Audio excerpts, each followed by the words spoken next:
कोविडच्या काळामध्ये झालेली जी अधिवेशनं आहेत त्याचा एकूण जर दिवस आपण बघितले तर ते 14 आहेत. 14 दिवस हे 2 दिवस पकडून कोविडच्या काळातली अधिवेशनं या सरकारने घेतली आहेत. त्याच वेळी जर संसदेचा आपण विचार केला तर कोविड काळामध्ये संसदेची अधिवेशनं एकूण 70 दिवस चालली आहेत. कोविड हा देशात आहे, महाराष्ट्रात आहे, दिल्लीत आहे, तथापि कोविडच्या नावावर लोकशाहीला कुलूप ठोकण्याचं काम या सरकारच्या वतीनं केलं जात आहे. महाराष्ट्राच्या निर्मितीला 60 वर्ष पूर्ण झाली. 61व्या वर्षामध्ये आपण सगळे लोक आहोत. पण जे 60 वर्षात घडलं नाही ते आपल्याला आत्ता घडताना दिसतंय आणि ते म्हणजे राज्य सरकारने विधानमंडळामध्ये सदस्यांना बोलू नये अशी व्यवस्था करणं. पहिल्यांदा आपण बघितलं असेल तर मिनिट्समध्ये लिहिण्यात आलेलं आहे कोणतंही आयुध वापरता येणार नाही. म्हणजे कदाचित अशा प्रकारची लोकशाही ही इमर्जन्सीच्या काळात पाहिली असेल. कोविड आहे, आम्ही वेळ कमी करतोय इथपर्यंत ठीक आहे, पण सदस्यांना कुठलंही संसदीय आयुध वापरता येणार नाही अशा प्रकारची चा निर्णय म्हणजे लोकशाहीला कुलूपबंद करण्याचा निर्णय. सदस्यांनी 35 दिवस आधी टाकलेले प्रश्न आपल्या लोकशाहीमध्ये हे जे काय आपण एक्झिक्युटिव्ह ज्याला म्हणतो त्याच्यावर लेजिस्लेचरचा अंकुश आहे आणि तो अंकुश अधिवेशनाच्या माध्यमातून, प्रश्नांच्या माध्यमातून, लक्षवेधीच्या माध्यमातून, चर्चेच्या माध्यमातून असतो. 35 दिवस आधी टाकलेले प्रश्न व्यपगत होतील अशा प्रकारचा निर्णय घेण्यात आला. आता हे व्यपगत का करण्यात आले? याच्यामध्ये तर अधिवेशन बोलवावं लागत नाही, हे अतारांकित करता येतात आणि लेखी उत्तर देता येतात. यापूर्वी ज्यावेळी प्रश्न उत्तराचे तास होऊ शकले नाहीत अशा काळातली उत्तरं मिळालेली आहेत. ज्यावेळी दिवस कमी झाले ती अतारांकित झाली आहेत. पण प्रश्नच विचारायचे नाही आणि विचारले तर त्याला उत्तर देणार नाही. मग एवढे अधिकारी आणि कर्मचारी विधानमंडळात बसवले आणि एवढे अधिकारी कर्मचारी राज्य शासनाच्या सेवेत आहेत. त्याचा एक्झॅक्ट आकडा सुधीरभाऊ सांगू शकतील, तुम्हाला पाठ नाही आहे. पण एवढे सगळे अधिकारी या ठिकाणी असताना हे काय माशा मारायला बसवले? साधी उत्तरं देखील द्यायची नाहीत. भ्रष्टाचाराची प्रकरणं घडली त्या संदर्भात प्रश्न विचारल्यानंतर इथं सर्रास त्यांना कळवून देण्यात आलेलं आहे की आता तुमच्याकडे आलेल्या प्रश्नांवर कारवाई करण्याची आवश्यकता नाही आहे, कारण ही प्रश्न आम्ही व्यपगत केली आहे. तुमच्याकडे आलेल्या लक्षवेधीवर कारवाई करण्याची आवश्यकता नाही आहे, आम्ही ही व्यपगत केली आहे. म्हणजे तुम्ही काहीही अनिर्बद्ध कारभार करा, आता तुम्हाला प्रश्न विचारणारा कोणी नाही, कोणाचा अधिकार नाही. म्हणून मी म्हटलं लोकशाहीला कुलूप ठोकण्याचं काम या ठिकाणी करण्यात आलं. आता आपण जर अधिवेशनाची रचना बघितली, उद्या अधिवेशन सुरू होणार आहे, पुरवणी मागण्या मांडल्या जातील, शोकप्रस्ताव होईल. आमची माहिती अशी आहे की पुन्हा एकदा लोकशाहीच्या सगळ्या प्रथा, परंपरा, पायंडे, नियम पायदळीत उडवून उद्याच काही बिलं मांडण्यात येणार आहे आणि उद्याच त्याच्यावर चर्चा घेण्यात येणार आहे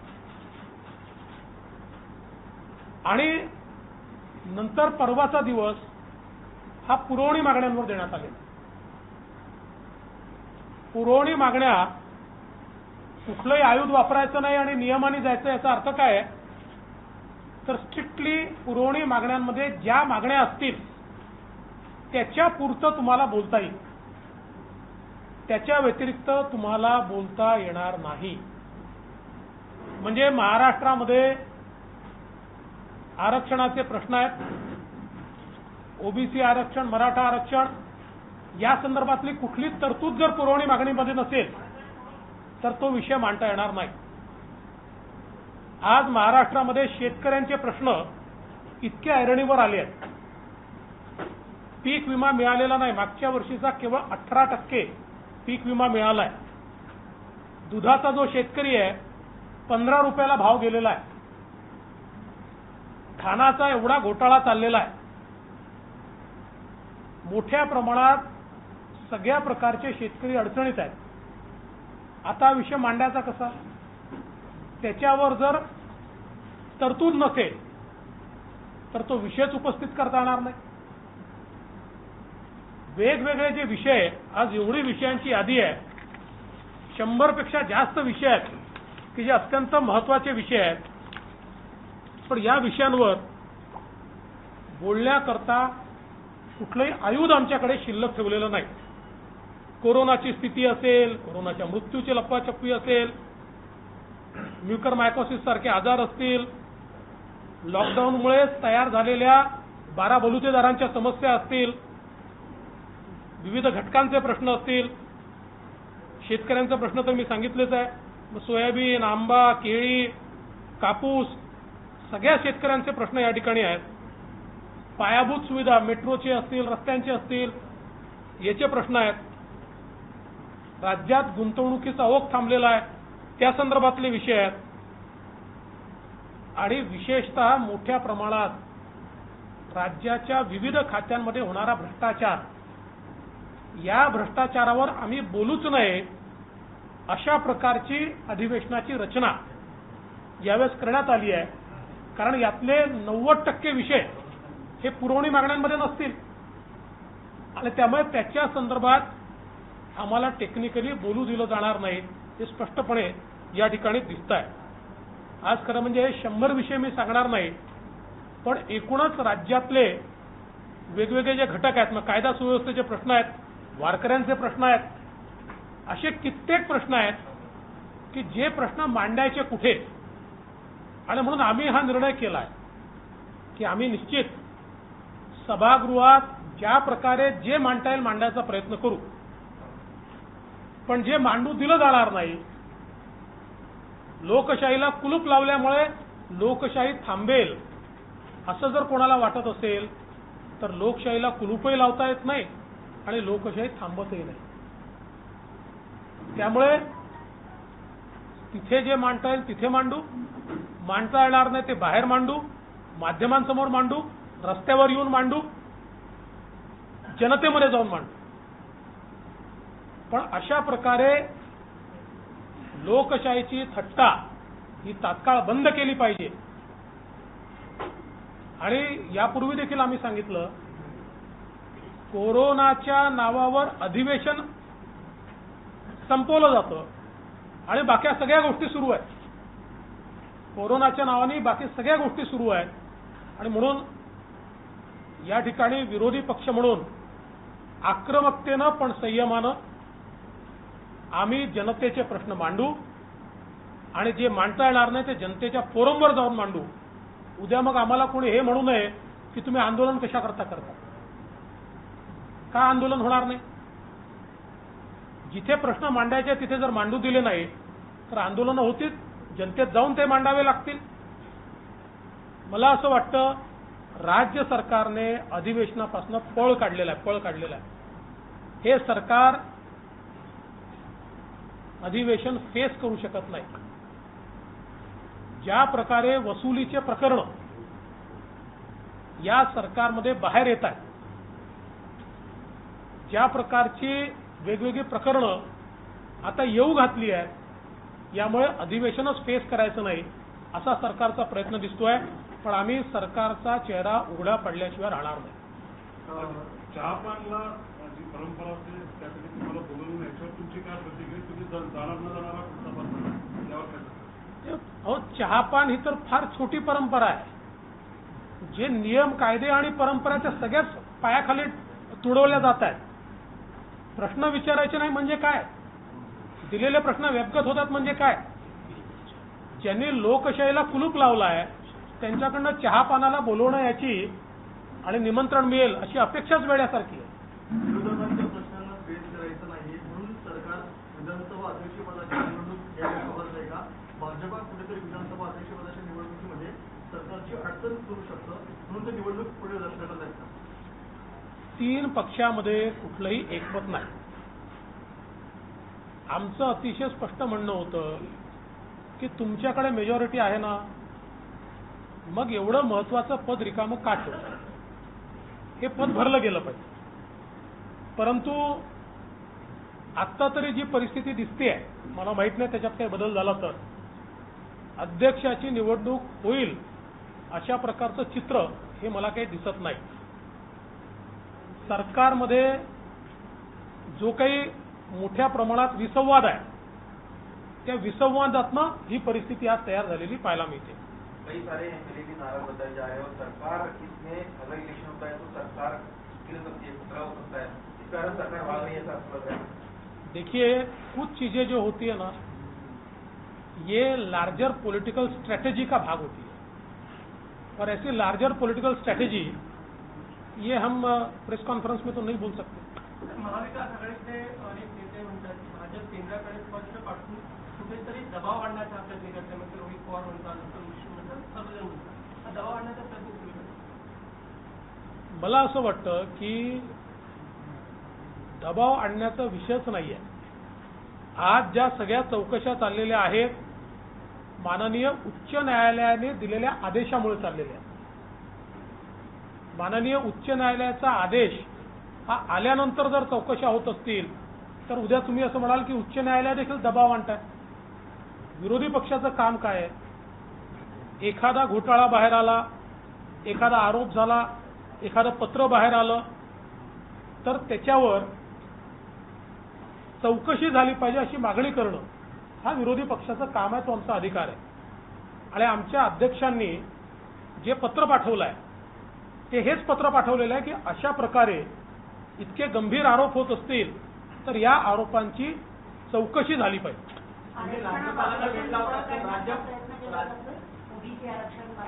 अगदी स्पष्टच आहे. बघा, 2 दिवसापूर्वीपर्यंत केंद्राने एम्पिरिकल डाटा द्यावा, केंद्राने एम्पिरिकल डाटा द्यावा असं सांगण्यात येत होतं. काल शेवटी जो काही आदेश यांनी काढला त्यात आयोगाला सांगितलं एम्पिरिकल डाटा जमा करा. आम्ही पहिल्या दिवशीपासून हेच सांगत होतो, कारण आपण जर सर्वोच्च न्यायालयाचा निर्णय बघितला तर सर्वोच्च न्यायालयाने इम्पेरिकल इन्क्वायरी म्हटली आहे आणि ही empirical inquiry through backward class commission म्हटलेली आहे. हा बॅकवर्ड क्लास कमिशननेच करायचा विषय आहे, म्हणजे मागासवर्ग आयोगाने करायचा. हे कधी म्हटलेलं आहे? 13/12/2019ला. ते आत्ता जे करतात ते जर तेव्हा केलं असतं तर 50% आतलं ओबीसीचं आरक्षण गेलंच नसतं. पण अजूनही यांची इकोसिस्टीम जी आहे ती इकोसिस्टीम मात्र रोज सांगते मोदीजींनी डेटा नाही दिला, मोदीजींनी डेटा नाही दिला. मोदीजींच्या डेटाचा संबंध नाही. इम्पेरिकल डेटा हा इम्पेरिकल इन्क्वायरीच्या अंतर्गत राज्य मागासवर्ग आयोगाला तयार करायचा. आणि म्हणूनच मी म्हटलं काल परवा जो निर्णय केला तो उशिरा सुचलेला शहाणपण आहे, पण किमान त्याच्यामुळे ओबीसी आरक्षणाच्या दिशेने आपण जातोय. आता तीच परिस्थिती मराठा आरक्षणाची देखील आहे. मराठा आरक्षणामध्ये न्यायमूर्ती भोसले कमिटीने जो निर्णय दिलाय त्याच्यात स्पष्टपणे म्हटलेलं आहे की जोपर्यंत राज्य मागासवर्ग आयोग मराठा समाजाला मागास ठरवत नाही आणि तो रिपोर्ट पाठवत नाही तोपर्यंत आरक्षण हे देता येणार नाही. आणि त्याकरता त्यांनी टर्म्स ऑफ रेफरन्स दिलेला आहे. आता काय केलेलं आहे? अद्यापही राज्य मागासवर्ग आयोगाला हा विषयच रेफर केलेला नाही. केंद्राचे अधिकार आहे, केंद्राचे अधिकार आहे. अरे किती लोकांना खोटं सांगाल तुम्ही? ज्यावेळेस असा रिपोर्ट तयार कराल, मी आजच सांगतो, आता कदाचित माझं पान क्रमांक चुकत असेल एक दोन पण मला जे आठवत आहे पान क्रमांक 556 असावं, जो मूळ निर्णय आहे त्या निर्णयाच्या त्याच्यामध्ये स्पष्टपणे म्हटलेलं आहे या संदर्भात, इतकं क्लिअर कट त्याच्यामध्ये लिहिलेलं आहे. असं असताना देखील तुम्ही शेवटी त्यांनी काय म्हटलेलं आहे त्या पानावर, मागास ठरवण्याच्या संदर्भात राज्य सरकारने त्या संदर्भातली कारवाई करावी. याच्यापूर्वी असं होतं की मागास ठरवायचा अधिकार सर्वस्वी राज्याचा होता. आता राज्याने कारवाई करून ती केंद्राकडे पाठवायची, म्हणजे एक स्टेप त्याच्यात फर्दर झाली आहे. आणि मग त्याला राष्ट्रपतींनी मान्यता दिली की पुन्हा कायदा राज्यालाच करायचा. त्यामुळे मागास ठरवल्याशिवाय कायदाच होऊ शकत नाही. मागास ठरवण्याची पहिली स्टेप ही राज्याला करायची आहे, इतकं स्पष्टपणे त्या जजमेंटमध्ये म्हटलं आहे. पण अजून त्याची सुरुवातही केलेली नाही. मी वारंवार हे सांगतोय, आता सर्वोच्च न्यायालयाच्या निर्णयानंतर हे आम्हालाही माहिती आहे की मराठा आरक्षणाला शॉर्टकट नाही आहे. पण तुम्ही कारवाई जर सुरू केली नाही तर पुढचे 10 वर्ष तरी ते कसं मिळेल. अद्याप कुठलीही कारवाई सरकारने सुरू केलेली नाही. त्यामुळे या सगळ्या गोष्टी अतिशय स्पष्टपणे आपल्याला दिसत आहेत. आणि आता तर आज MPSCच्या विद्यार्थ्याने जी आत्महत्या केली आहे हा अतिशय गंभीर प्रश्न आहे. आपण बघा, MPSCवर सदस्य नेमलेले नाहीत, MPSCच्या संदर्भात परीक्षा होत नाही आहेत, MPSCचे इंटरव्ह्यू होत नाही आहेत. आता सदस्यच नाही आहेत तर इंटरव्ह्यू घेणार कोण आहे. आणि मग अशा प्रकारे पास झालेले विद्यार्थी हे जर निराशेने आत्महत्या करत असतील तर कुठेतरी राज्य सरकारला खडबडून जाग आली पाहिजे. आणि माझं तर मत असं आहे, एकतर तात्काळ MPSCवर सदस्य नेमले पाहिजेत आणि MPSCचं पूर्ण ओव्हरहॉलिंग केलं पाहिजे. आज ज्या प्रकारे आपल्याला ही सगळी कारवाई दिसते आहे की कुठल्याही परीक्षा होत नाही, कुठे इंटरव्ह्यू होत नाही, 2-2, 3-3 वर्ष पास होऊन पडलेले आहेत मुलं, पण त्याच्यावर कुठली कारवाई होत नाही आहे. याच्याकडे विशेष लक्ष देण्याची आवश्यकता आहे. आजची घटना ही अत्यंत गंभीर अशा प्रकारची घटना आहे. तर ठाकरे सरकारने गेल्या 16 महिन्यामध्ये प्रसिद्धीवर 155 कोटी खर्च केले, म्हणजे महिन्याला 10 कोटी रुपये प्रसिद्धीवर खर्च होतात, अशी माहिती आता माहिती आली का?